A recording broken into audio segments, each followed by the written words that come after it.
नमस्कार मित्रांनो, जय हिंद, जय इंग्लाज माता. माझ्या तमाम भावसार बंधू भगिनींना माझा नमस्कार. माझ्या तमाम भावसार उद्योजक मंडळींना माझा नमस्कार. मी संदेश नांदोडे मुंबईहून आपल्यासमोर हा व्हिडिओ सादर करीत आहे. खरं तर सुरेंद्र भावसार साहेब आणि माननीय राहुल अकुटे साहेब यांच्याशी माझा संपर्क गेल्या 2-3 महिन्यापासून होता. तो अशासाठी की आपल्या भावसार समाजाच्या मंडळीसाठी आपण एक फायनान्शियल मॅनेजमेंट, फायनान्शियल प्लॅनिंग आणि इन्व्हेस्टमेंट अवेअरनेसचा एक सेमिनार, फ्री सेमिनार आयोजित करण्याचं आमचं प्लॅनिंग सुरू होतं. बरं, याच्यात माझ्याबद्दल सांगायचं झालं तर माझं नाव संदेश नांदोडे. मी गेली 21-22 वर्ष फायनान्शियल सर्व्हिस सेक्टरमध्ये कार्यरत आहे आणि मी आता मुंबईला असतो आणि मुंबईहून माझं सर्व कामकाज मी बघत असतो. तर मी गेल्या 21-22 वर्षाच्या काळामध्ये pharmaceutical sales, pharmaceutical marketing, team handling, business development, financial service sector, खास करून त्यात stock market, commodities market, international cross currencies, नंतर रिसर्च आणि ॲडवायझरी इतक्या विविध क्षेत्रात काम केलं आहे. त्यातला माझा जास्तीत जास्त काळ म्हणजे 13 वर्षापेक्षा जास्तचा काळ हा मी फायनान्शियल सर्व्हिस सेक्टर आणि त्यातल्या त्यात स्टॉक मार्केट, कमोडिटी मार्केट आणि इंटरनॅशनल क्रॉस करन्सीला दिलेला आहे. त्यासोबत मी security and exchange board of India ही जी गव्हर्निंग बॉडी आहे, जी शेअर मार्केटला गव्हर्न करते, त्या बॉडीचा मी एक रजिस्टर्ड रिसर्च अनालिस्ट आहे. म्हणजे मी फंडामेंटल आणि टेक्निकल रिसर्च करून कुठल्या सेक्टरमध्ये गुंतवणूक करण्याचा वाव आहे, कुठला सेक्टर वाढणार, मार्केट वर जाणार की खाली जाणार, करन्सीमध्ये काय केलं पाहिजे, कमोडिटीजमध्ये काय केलं पाहिजे, कुठे इन्व्हेस्टमेंट केली पाहिजे, कुठे इन्व्हेस्टमेंट करायला नको, हा सगळा रिसर्च करून आमच्या क्लायंट्सना, कंपन्यांना आणि आमच्या ओव्हरसीज क्लायंट्सना, भारताबाहेरच्या क्लायंट्सनाही मी प्रोव्हाइड करत असतो. तर ही थोडक्यात माझ्याबद्दल माहिती मी सांगितली. बरं, आपल्यासमोर येण्याचा उद्देश काय की कोविड-19 म्हणजे कोरोना व्हायरस या महामारीमुळे सगळ्या जगाचं रूप अक्षरशः पालटून गेलेलं आहे. 70% जास्त जग हे लॉकडाऊनमध्ये आहे आणि भारताच्या इतिहासात एवढा मोठा लॉकडाऊन म्हणजे सगळं संपूर्ण भारत हे काय म्हणतात थांबून गेल्यासारखं झालेलं आहे आणि अक्षरशः लोक आपल्या घरात कोंडलेले गेलेले आहेत. तर यामुळे जी परिस्थिती उद्भवली आहे आणि यामुळे जी पुढे परिस्थिती उद्भवणार आहे त्यातून आपण काय मार्ग काढायचे,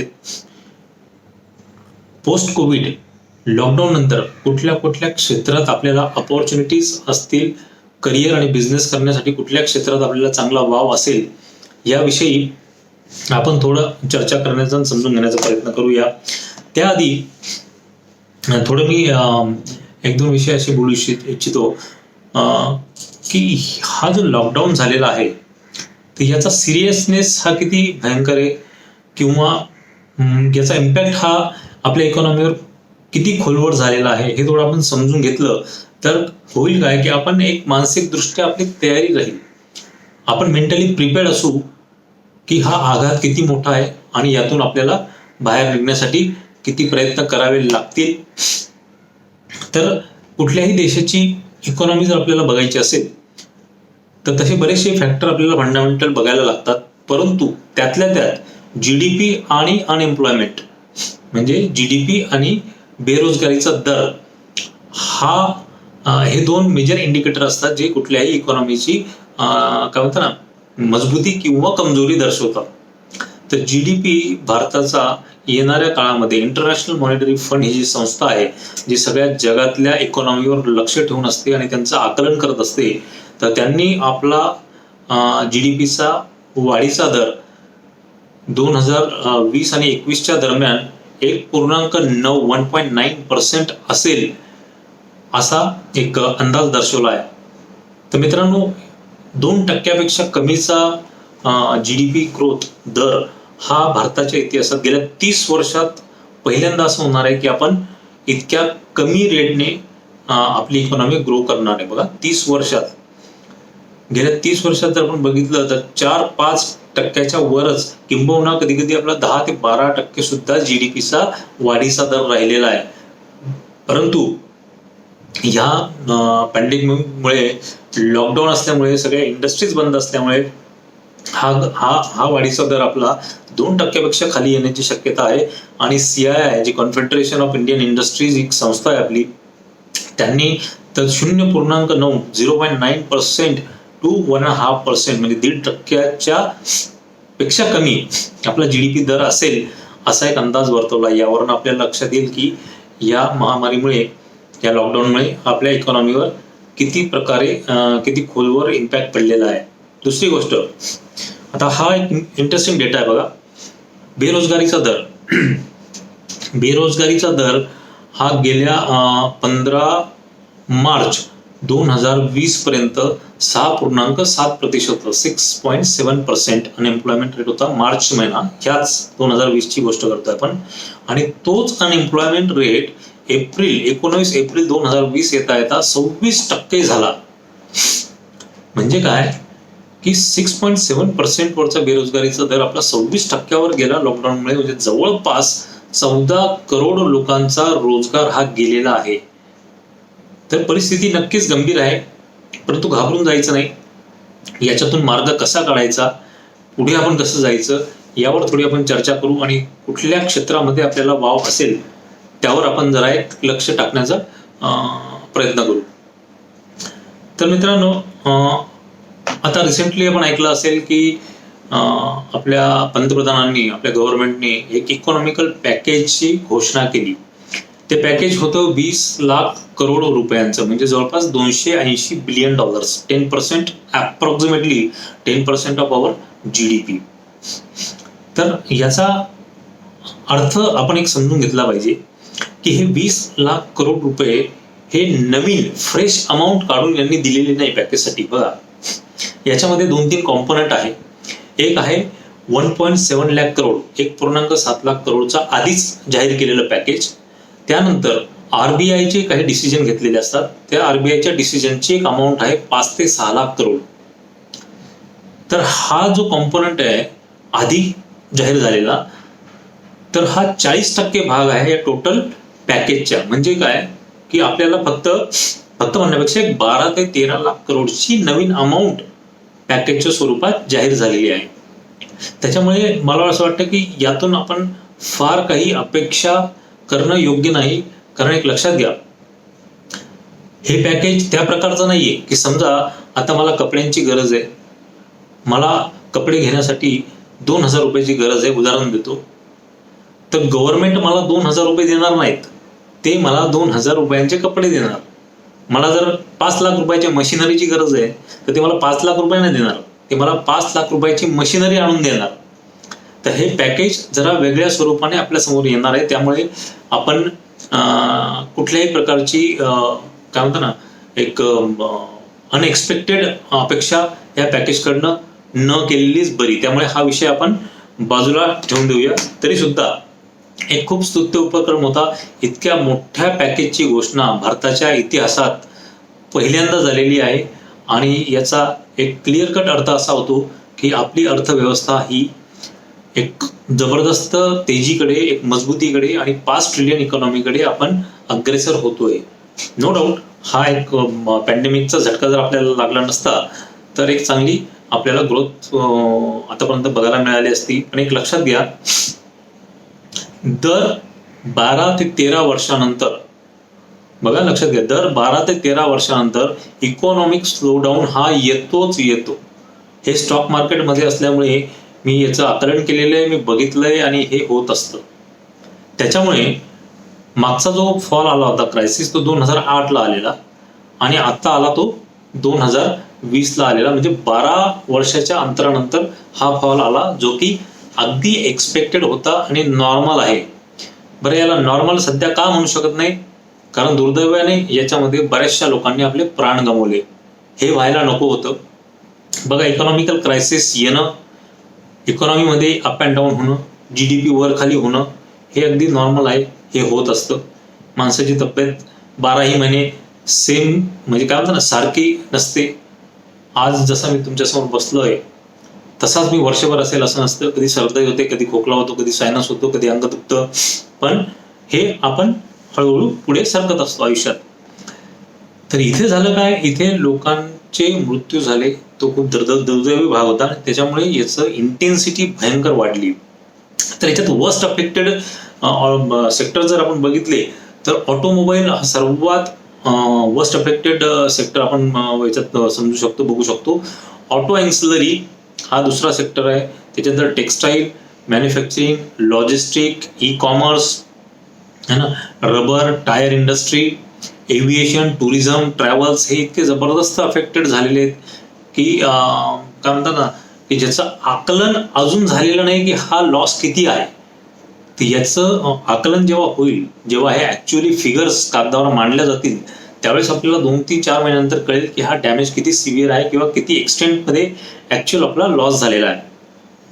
परंतु याच्यामध्ये आपल्याला काही सेक्टर असे बघायला मिळाले की ज्यांचा इम्पॅक्ट, ज्याच्यावर ह्या लॉकडाऊनचा कमीत कमी इम्पॅक्ट पडला आणि तिथेच आपली अपॉर्च्युनिटी आहे.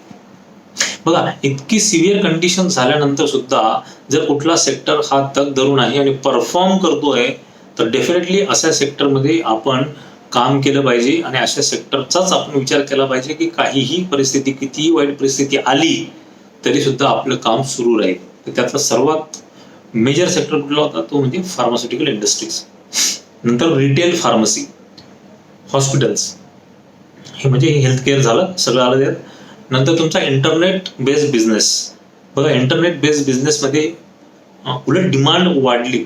जसं तुमचं ऑनलाईन एज्युकेशन झाला, नंतर ऑनलाईन एंटरटेनमेंट झालं, नेटफ्लिक्सचे सबस्क्रायबर वाढले, ॲमेझॉन प्राईमचे सबस्क्रायबर वाढले, झी5चे सबस्क्रायबर वाढले, हॉटस्टारचे सबस्क्रायबर वाढले, यांचा बिझनेस वाढला. नंतर अजून कुठला सेक्टर होता, मोबाईल सर्व्हिस प्रोव्हायडर्स. कारण आपण आज, मी तुमच्या समोर जे आहे ते मोबाईल सर्व्हिस प्रोव्हायडरच्याच माध्यमातून आपल्यासमोर मी येऊ शकलो आहे. तर हे एक सेक्टर आहे ज्याला कमी डॅमेज झाला.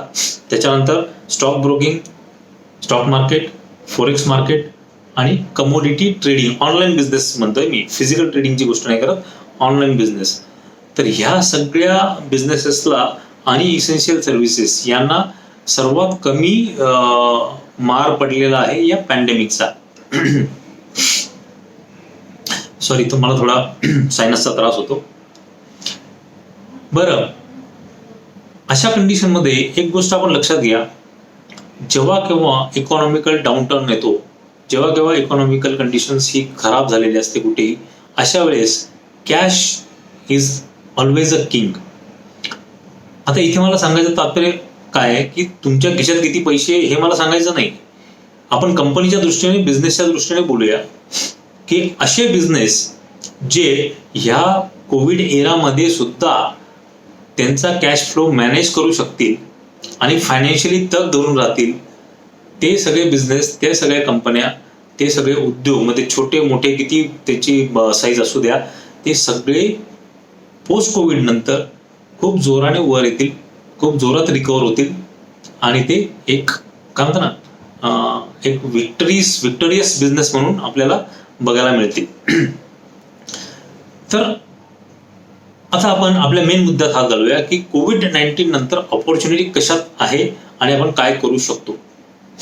इव्हन जरी तुम्ही आता कुठला तुमचा बिझनेस सुरू असेल आणि आपल्या मनात अशी इच्छा येत असेल की माझा जो बिझनेस आहे तो कदाचित कोविड नंतर, लॉकडाऊन उघडल्यानंतर याला डिमांड नसणार आहे, तर मी काय करू, मला बिझनेस बदलायचा आहे तर मी काय करू, किंवा जे आता नवीन उद्योजक ज्यांना व्हायचंय, ज्यांना ह्या लॉकडाऊन नंतर ज्या ऑपॉर्च्युनिटीज येणार आहेत त्या ऑपॉर्च्युनिटीज जर त्यांना एनकॅश करायचे आहेत, तर कुठल्या बिझनेसेसमध्ये आपण काय म्हणतो ना, कुठले बिझनेसेस सुरू करू शकतो आणि त्याच्यात करिअर बनवू शकतो. सॉरी. तर याच्यानंतर बघा, तुम्हाला सांगतो की रेंटल डिमांडमध्ये जबरदस्त वाढ होणार आहे. नंतर डेटा इज न्यू ऑइल. बघा, लक्षात घ्या, data and IT security will become more important for businesses. Data and IT security will become more important for businesses. आणि जे कन्व्हेन्शनल बिझनेस आहे, जसे हेवी इंजिनिअरिंग, हेवी मॅन्युफॅक्चरिंगचे बिझनेसेस, ते बिझनेसेसला पुढे कमी डिमांड होत जाणार आहे. तर मग कुठले असे बिझनेस केले पाहिजे, तर आपल्याला इसेन्शियल आयटम्स, ज्या बिझनेसमध्ये इसेन्शियल आयटम्स जास्त इन्व्हॉल्व आहे असे बिझनेस केले पाहिजे. उदाहरणार्थ फूड टेक्नॉलॉजी. बघा, आता नीट ऐका, फूड प्रोसेसिंग मी बोलत नाही. म्हणजे काय की नुसतं काहीतरी आपण बनवलं, थेपले बनवले, ते पॅक केले, पार्सल केले, समोसे बनवले, पॅक केले, पार्सल केले, असं नाही. टेक्नॉलॉजीचा वापर करून आपण कसं फूड प्रोसेस करू शकतो, त्याला जबरदस्त डिमांड आता फ्युचरमध्ये असणार आहे. आता याचं एक उदाहरण द्यायचं म्हटलं तर आपण दूध घेतो अमूलचं. अमूल ताजा टेट्रा पॅक मधलं दूध, टेट्रा पॅकचं दूध. तर टेट्रा पॅकच्या दुधाचं तुम्हाला एक वैशिष्ट्य माहिती असेल, आपल्यातले बरेच जणांनी आता या कोविडमध्ये वापरलंही असेल, की तुम्ही ते पॅकेट घेतलं, टेट्रा पॅक कट केलं, ओपन केलं की तुम्ही ते डायरेक्ट पिऊ शकता. त्याला गरम करायची गरज नाही, त्याला रेफ्रिजरेट करायची गरज नाही. हा, ओपन झाल्यानंतर जर तुम्हाला मल्टिपल यूज करायचे असेल तर तुम्हाला ते रेफ्रिजरेशनमध्ये, फ्रीजमध्ये ठेवायला लागतं.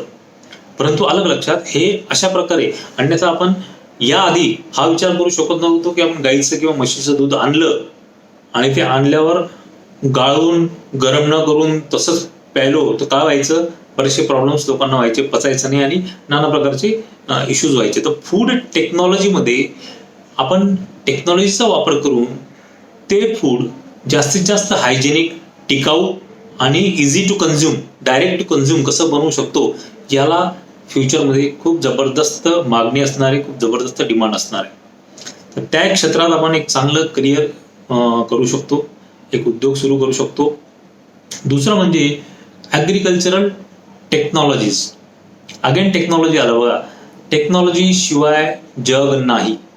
पुढचं येणारं जग हे सगळं टेक्नॉलॉजीशी संलग्न असणार आहे. त्याच्यामुळे आपल्याकडे जर काही ॲग्रिकल्चरल बिझनेस करायचा असेल, तो सुद्धा टेक्नॉलॉजीशी संलग्न करून त्याला ॲग्रीटेक कसं बनवता येईल, हायटेक कसं बनवता येईल, त्याच्यामध्ये एक चांगला स्कोप असणार आहे. तसंच एज्युकेशन टेक्नॉलॉजी बघा. प्लेन एज्युकेशन आता हे कालबाह्य होत जाणार, की मी एक काय म्हणतो ना, एक क्लासेस सुरू केले, मग एक जागा घेतली, एक फळा लावला, 10 बेंचेस टाकले, लोक आले, मी खडू फळ्यावर शिकवतोय. तो जमाना गेला. कोविड नंतर अशा कुठल्याही फिजिकल प्रेझेन्सवाल्या क्लासेसची डिमांड ॲब्सोल्युटली कमी होणार आहे. बंद होणार नाही, पण खूप प्रमाणात कमी होणार आहे. तर education with the help of technology याला जबरदस्त डिमांड आहे. उदाहरण माझं स्वतःचं देतो. इंडोनेक्स्ट एज्युटेक, इंडोनेक्स्ट INDONEXT, इंडोनेक्स्ट एज्युटेक नावाची माझी एक स्वतःची कंपनी आहे, माझी स्वतःची फर्म आहे, एक छोटीशी जी मी सुरू केली आहे. आणि त्या इंडोनेक्स्ट एज्युटेकच्या मार्फत मी संपूर्ण भारतात आणि भारताबाहेर लोकांना share market, commodity market, technical analysis, fundamental analysis, forex analysis याच्यावर एज्युकेशनल प्रोग्राम्स घेत असतो. आणि माझ्या एज्युकेशनल प्रोग्राम्स हे टेक्नॉलॉजीच्या माध्यमातून मी middle east, Singapore, Cambodia, Philippines, Australia, त्याच्यानंतर कॅनडा आणि फ्यू पार्ट्स ऑफ युरोप इकडच्या क्लायंटला मी इथे बसून ट्रेनिंग देत असतो. ठीक आहे. आणि आता आजची तारीख 22 आहे, बरोबर, 22 तारीख आहे. तर 21, 22, 23, 24 संध्याकाळी 8 ते 10:30 माझा फक्त डॉक्टर लोकांसाठी एक ट्रेनिंग प्रोग्राम चाललाय, टेक्निकल अनालिसिसचा, स्टॉक मार्केटसाठी. फक्त डॉक्टर लोकांचा मी क्लास घेतोय. तर हे सगळं शक्य झालं कारण मी एज्युकेशनला टेक्नॉलॉजीची जोड दिली. तर झालं काय, याच्याने माझ्या बाउंड्रीज ओपन झाल्या.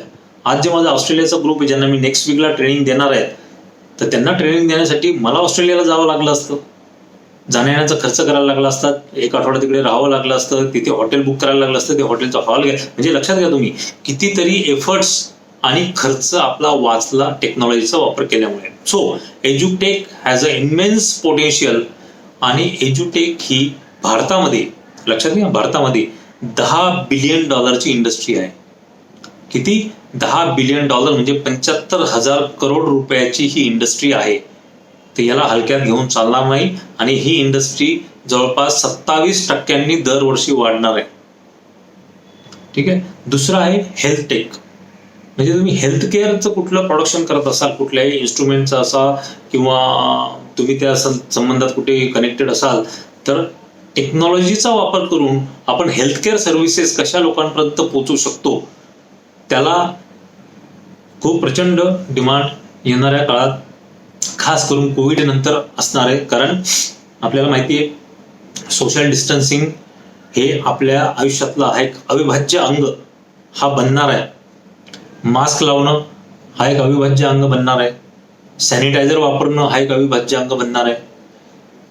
तर अशा प्रकारे आपण हेल्थ टेक्नॉलॉजीमध्ये काय अपॉर्च्युनिटीज असतील त्याच्यावर विचार करून त्याच्या संदर्भात कुठला जर बिझनेस सुरू केला तर त्यालाही प्रचंड स्कोप फ्युचरमध्ये आहे भारतात आणि भारतातून एक्सपोर्ट करण्यासाठी भारताबाहेर. ठीक आहे. सॉरी. त्याच्यानंतरचं पुढचं क्षेत्र जे आपण डिस्कस करणार आहोत ते आहे ई कॉमर्स. आता ई कॉमर्स म्हणजे जनरल आयटम नव्हे, कारण जनरल आयटम मध्ये लक्षात घ्या आपल्याकडे फ्लिपकार्ट आहे, ॲमेझॉन आहे. आपली गरज संपली. फ्लिपकार्ट आणि ॲमेझॉन आपली गरज भागवण्यापुरता पुरेशे आहेत. आपल्याला नवीन तिकडे जाऊन काहीतरी खटपट करण्याची गरज नाही. मग ई कॉमर्स काय, तर तुम्ही प्रॉडक्ट किंवा सेक्टर स्पेसिफिक, लक्षात घ्या, प्रॉडक्ट किंवा सेक्टर स्पेसिफिक ई कॉमर्स जर केलं तर त्याला स्कोप असणार आहे. उदाहरणार्थ पेपर फ्राय.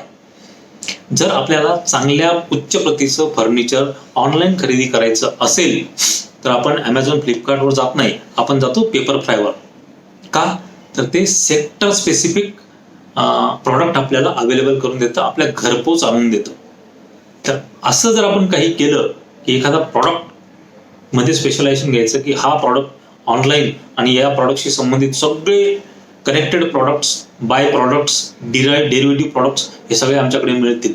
तर त्या प्रकारच्या एक ई कॉमर्सला सुद्धा एक चांगला स्कोप आहे येणाऱ्या काळामध्ये. त्याच्यानंतर लॉजिस्टिक विथ टेक्नॉलॉजी, लॉजिटेक. बघा मी प्रत्येक ठिकाणी टेक टेक टेक टेक लावत चाललोय, कारण भविष्य हे पूर्ण टेक्नॉलॉजी बेस्ड असणार आहे. एकदम कानाला खडा लावून घ्या, टेक्नॉलॉजीचा वापर केल्याशिवाय आपण पुढे जाऊ शकणार नाहीत. ठीक आहे. सॉरी. सो लॉजिटेक म्हणजे काय, सप्लाय चेन लॉजिस्टिकचा आपण टेक्नॉलॉजीचा वापर करून कसं करू शकतो. आता याचं उदाहरण द्यायचं झालं तर काय, सपोज माझ्याकडे मी कुठेतरी एक प्रॉडक्ट बनवतो, फूड प्रॉडक्ट बनवतो, जे मी घरातच बनवतोय. टेक्नॉलॉजीचा वापर करून प्रॉडक्ट खूप सुंदर आहे, खूप चांगलं आहे, युजेबल आहे, त्याची डिमांड आहे मार्केटमध्ये. परंतु माझं प्रॉडक्ट जसं बनलंय अगदी तसंच माझ्या कस्टमरपर्यंत डिलिव्हर झालं पाहिजे. ते कसं होणार, तर मी कोणाला कॉन्टॅक्ट करणार की ज्या लॉजिस्टिक वाल्याकडे टेक्नॉलॉजी अशी असेल की तो माझा बनलेला प्रॉडक्ट ॲज इट इज मुंबईहून दिल्लीला डिलिव्हर करू शकेल. माझा जो बनलेला प्रॉडक्ट आहे तो कुठल्याही पद्धतीने खराब किंवा डॅमेज न करता ॲज इट इज पुण्याला डिलिव्हर करू शकेल. अशा लॉजिस्टिकला मी अप्रोच करणार आणि माझं सगळं काम मी त्याच्याकडे देणार. म्हणजे काय, मी त्याची टेक्नॉलॉजी बघणार. तर अशा प्रकारे टेक्नॉलॉजीचा वापर करून जर आपण सप्लाय चेन आणि लॉजिस्टिकचा काही बिझनेस उभा करू शकलो तर त्याच्यामध्ये सुद्धा येणाऱ्या काळात खूप प्रचंड डिमांड असणार आहे, त्याच्याबद्दल जराही शंका नाही. आणि अजून एक सेक्टर तो म्हणजे BFSI, banking, financial services and insurance. बघा कितीही लॉकडाऊन येऊ द्या, कितीही इकॉनॉमी खालीवर होऊ द्या, बँकिंग शिवाय कुठलीही कंट्री चालू शकत नाही, कुठलाही व्यक्ती चालू शकत नाही. बँकिंग हा आपल्या आयुष्यातला अविभाज्य अंग आहे. जसं आपल्याला दिवसातून 2 वेळेस जेवणाची गरज पडते तशीच आपल्याला बँकिंगचीही गरज पडते. बरोबर. इन्शुरन्सची गरज पडते, फायनान्शियल सर्व्हिसेसची गरज पडते. तर ह्या बँकिंग, फायनान्शियल सर्व्हिसेस आणि इन्शुरन्स संबंधित आपण काही एक बिझनेसेस सुरू करू शकतात. कुठल्या तरी चांगल्या बँकेची आपण DSA घेऊ शकतात. त्याच्यानंतर शेअर मार्केट येणाऱ्या काळात खूप जबरदस्त बूम करणार आहे. पुढचा 10 वर्ष हा इंडियन स्टॉक मार्केटसाठी खूप सोन्याचा काळ असणार आहे, खूप जबरदस्त काळ असणार आहे.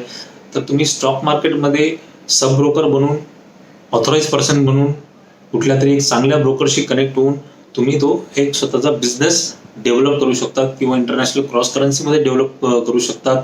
ते कसं करायचं त्यासाठी मी आपल्याला सर्वतोपरी मदत करेल, कारण तेच माझं कोर फील्ड आहे, तेच माझं क्षेत्र आहे.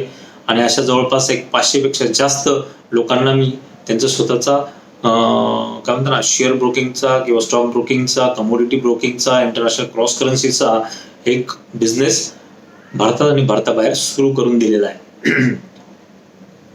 तर ह्या सगळ्या फील्ड्समध्ये आपल्याला खूप चांगली अपॉर्च्युनिटी पोस्ट कोविड असणार आहे. बरं, याच्यात काही 1-2 गोष्टी मी आपल्याशी सांगू इच्छितो ते म्हणजे लॉकडाऊन नंतर रिटेलला लिव्हरेज खूप जबरदस्त वाढणार आहे. म्हणजे काय, रिटेल इंडस्ट्री, तुम्ही कुठल्याही रिटेलमध्ये असा, त्याला जबरदस्त डिमांड वाढणार आहे. तर ते आपल्याला आयडेंटिफाय करायचं आहे की आपण रिटेल कुठलं केलं पाहिजे. तुम्ही ते कपड्यांचं करा, तुम्ही फार्मसीचं करा, ठीक आहे. तुम्ही अन्य कुठल्या भरपूर गोष्टी आहेत रिटेलच्या, त्या करू शकतात, ठीक आहे. तर रिटेलमध्ये खूप जबरदस्त स्कोप आता येणार आहे, कारण लॉकडाऊनने लोकांना रिटेल बिझनेसचं इम्पॉर्टन्स, त्याचं महत्त्व एक समजून दिलं की सगळंच काही ऑनलाईन होऊ शकत नाही. जरी येणारा काळ हा ऑनलाईन बिझनेसचाच असणार आहे, तरी सगळं काही ऑनलाईन होऊ शकत नाही, एक लक्षात घ्या. त्याच्यामुळे काही असे रिटेल आहेत की जे तुम्हाला अजूनही एक स्कोप देतात छोटा मोठा बिझनेस सुरू करण्यासाठी. पण एक छोटीशी वॉर्निंग म्हणा किंवा एक डिस्कशन म्हणा, तेही मी एक जरुरी समजतो. कारण लॉकडाऊन नंतर मित्रांनो एक लक्षात घ्या, लॉकडाऊन नंतर ॲडिक्टिव्ह मटेरियलचं खप खूप वाढणार आहे. ॲडिक्टिव्ह मटेरियलचं सेवन खूप वाढणार आहे. म्हणजे काय, तंबाखू, ड्रग्स, नार्कोटिक्स आणि अल्कोहोलिक बिव्हरेजेस, या तिघ प्रकारचे जे काय म्हणतात ना, ॲडिक्टिव्ह ड्रग्ज आहेत, ॲडिक्टिव्ह मटेरियल आहे, याची खूप प्रचंड डिमांड आपल्याला बघायला मिळणार आहे. तर इथे मला बिझनेस अपॉर्च्युनिटी सांगायची नाही आहे कोणाला, मला फक्त एक सांगायचं आहे की आपण स्वतः याच्यापासून दूर राहा, आपल्या परिवारातल्या मंडळीला याच्यापासून दूर ठेवा, आपल्या घरात असलेले तरुण मुलं मुलींवर लक्ष ठेवा, त्यांना या सगळ्यांपासून दूर ठेवा. कारण वातावरण जसं निर्माण होतं तसं यंगस्टर त्याकडे आकर्षित होतात. तर लॉकडाऊन नंतर आपल्याला ह्या काही गोष्टी सांभाळायच्या आहेत. आपल्याला स्वतःला जपायचं आहे, आपल्या परिवाराला जपायचं आहे. दुसरी गोष्ट, पेपर इंडस्ट्री संबंधित कुठलंही काम घेऊ नका. पेपर इंडस्ट्री, आपला पेपर, कारण पेपर इंडस्ट्रीला आता खूपच प्रचंड कमी डिमांड होणार आहे. कारण जग सगळे एन्व्हायरमेंटल फ्री ॲटमॉस्फिअरकडे जास्त वळणार आहे. तुमचं बिझनेस करण्याची पद्धत, तुमचं जगण्याची पद्धत ही एन्व्हायरमेंटल फ्रेंडली असणार आहे. त्याच्यामुळे कागद आणि त्याच्याशी संबंधित कुठलाही जर आपण उद्योग करत असाल तर त्यातून शिफ्ट आपल्याला करता आलं तर खूप चांगलं आहे. आणि नवीन उद्योग कागद पेपर संबंधित करू नका, त्याला डिमांड फ्युचरमध्ये नसणार आहे, हळूहळू कमी होईल आणि एक वेळ अशी येऊ शकते की तो पूर्णपणे डिमांड संपलेला असेल, ठीक आहे. तर मित्रांनो, कोविड नंतर इकॉनॉमिकल डिस्कशन्स हे 2 पार्टमध्ये बेसिकली डिवाइड होणार आहे. एक म्हणजे भारताची इकॉनॉमी आणि भारताचं स्टॉक मार्केट. बघा, 2 पार्ट आहे, भारताची इकॉनॉमी, भारताचं स्टॉक मार्केट. जनरली लोक या दोघांना संलग्न करतात की बाबा स्टॉक मार्केट म्हणजेच इकॉनॉमी असते, असं नसतं. इकॉनॉमी ही जी अंडरलाईन इकॉनॉमी असते, अंडरलाईन इकॉनॉमीला ग्रो व्हायला, नॉर्मल ग्रो व्हायला तर वेळ लागेल. अंडरलाईन इकॉनॉमी नॉर्मल ट्रॅकवर यायला आपल्याला 1.5 ते 2 वर्ष लागणार. म्हणजे काय, आपण आता 1.5 ते 2 वर्षाच्या रिसेशन पिरियडमध्ये आहोत, ठीक आहे. घाबरवत नाहीये, फक्त सूचना आपल्याला देतोय की 1.5 ते 2 वर्षाचा हा रिसेशन पिरियड असणार आहे, जिथे अंडरलाईन इकॉनॉमी ही ट्रॅकवर येणार. परंतु स्टॉक मार्केटमध्ये आपल्याला एक चांगली रिकव्हरी बघायला मिळेल. आता हे कसं तुम्ही म्हणाल की इकॉनॉमी खाली जाते आणि हा माणूस म्हणतोय की स्टॉक मार्केट वर जाईल.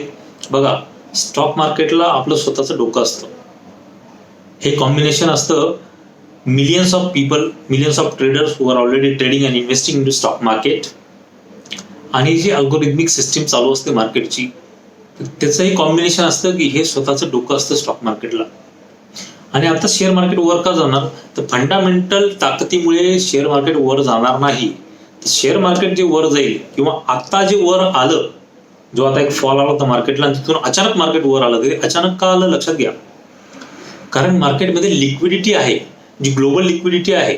लोकांकडे जगभरात खूप असा पैसा आहे जो साठवून ठेवलेला होता आणि त्यांना आता ऑप्शन नाही की काय करायचं. त्यांचे होते प्लॅन की मी इंडस्ट्री टाकेल, मी मॅन्युफॅक्चरिंग टाकेल, मी विमान सेवा सुरू करेल, मी आमका फलाना कंपनी टाकेल. आता त्यांनी ते सगळे विचार सोडून दिले, मनातून काढून टाकले. तो पैसा आता आहे तसाच पडून आहे आणि तो इंटरेस्ट फ्री, अक्षरशः इंटरेस्ट फ्री पैसा मिळतोय आणि तो सगळा पैसा येतोय स्टॉक मार्केटमध्ये. म्हणून स्टॉक मार्केट हे वर चाललंय despite of the economy is in a down trend. त्याच्यामुळे आपण याची सांगड उगाचच घालू नका की शेअर मार्केट वर चाललंय याचा अर्थ आपली इकॉनॉमी सुधारली असा त्याचा अर्थ अजिबात होत नाही. आपली अंडरलाईन इकॉनॉमी सुधारायला कमीत कमी 1.5 ते 2 वर्षाचा आपल्याला काळ द्यावा लागेल, मेहनत करावी लागेल, जातीपातीच्या फालतू चक्करमधून आपल्याला बाहेर पडावं लागेल आणि एक प्रोग्रेसिव्ह थिंकिंग घेऊन आपल्याला आपल्या देशाला आणि स्वतःला प्रगती पथावर न्यावं लागेल. बरं, this is not for the first time. हे काही पहिल्यांदा घडत नाही की इकॉनॉमी डाऊन झाली, रिसेशन आलं, स्टॉक मार्केट कोसळलो, बिझनेसेस बंद झाले. हे पहिल्यांदा होत नाहीये, त्याच्यामुळे घाबरून जाऊ नका. याच्या आधी द ग्रेट डिप्रेशन आलं होतं, जे याच्यापेक्षा भयंकर होतं. हालाकी त्याला झाले आता 100 वर्षापेक्षा जास्त, पण द ग्रेट डिप्रेशन सारखा काय म्हणतो ना, एक भयंकर परिस्थिती परत जगात कधीच आली नव्हती. आत्ताची परिस्थिती ही जवळपास त्याच्यासारखी आहे, पण तेवढी सिरियस नाही. त्याच्यानंतर आलं .com बबल. .com बबलमध्ये सुद्धा परिस्थिती भयंकर झाली होती. लोकांच्या खिशात पैसे उरले नव्हते, धंदा पाणी उरला नव्हता, नोकऱ्या गेल्या होत्या. तीच परिस्थिती आली होती 2008 मध्ये, जेव्हा फायनान्शियल क्रायसिस झाला, सबप्राईम मॉर्गेजचा इश्यू झाला, अमेरिका डुबली आणि सगळ्या जगाला घेऊन बुडाली. परंतु संपली का? जग संपलं का? अमेरिका संपलं का? नाही. उलट त्यानंतर सगळं जग, अमेरिका, पूर्ण इकॉनॉमी डबल ताकदीने वर आली. त्याच्यानंतर काय झालं? पॅराडाईम शिफ्ट झाला, बिझनेसेस बदलले, नवीन बिझनेस वर आले आणि एक नवीन शक्तीचा उदय झाला, ज्याला आपण चायनाच्या नावाने ओळखतो. China has become the second largest economy in the world and has become the biggest manufacturing hub in the world. का? तर त्यांनी तेवढी मेहनत केली, त्यांचा फोकस परफेक्ट होता, त्यांनी त्यांचं काय म्हणतात ना ध्येय डळमळीत होऊ दिलं नाही. ठीक आहे, त्याच्या मागे बऱ्याचशा काय म्हणतात ना वाईट गोष्टी घडल्या, पण त्या सोडून देऊया, आपण पॉझिटिव्ह गोष्टीवर लक्ष देऊया. नाहीतर काय की निगेटिव्ह गोष्टीचा विचार करण्यासाठी भरपूर आहे. त्यात जर अडकलो आपण तर पॉझिटिव्ह साईड आपण कधीच बघू शकणार नाही कुठल्याही बिझनेसची. तर आपण आता फक्त पॉझिटिव्ह साईड बघूया आणि ते आपण थोडक्यात एक डिस्कस केलं की पोस्ट कोविड कुठल्या बिझनेसेसमध्ये आपल्याला ऑपॉर्च्युनिटी असणार आहे. तर मित्रांनो, हे 2008 मी परत मागे गेलो थोडा. ह्या महामारीनंतर, कोविडच्या महामारीनंतर लोक बदललेले असतील, लोकांचे विचार बदललेले असतील, बिझनेस बदललेले असतील, इकॉनॉमिक फंक्शन्स बदललेले असतील, नवीन इंडस्ट्रीज ह्या आपल्या वर आलेल्या असतील, नवीन बिझनेस उदयाला आलेले असतील. So this everything will change and come back to the normal, come back to the new normal. आता आपल्याला काय होईल? नॉर्मल म्हणजे काय? जसं 1 वर्षापूर्वी कंडिशन होती तशी परिस्थिती आता होणार नाही. आता डेफिनेशन नॉर्मलची बदलणार आहे. So be ready and welcome to the new normal. Thank you so much. धन्यवाद. जय हिंद, जय हिंगलाज माता.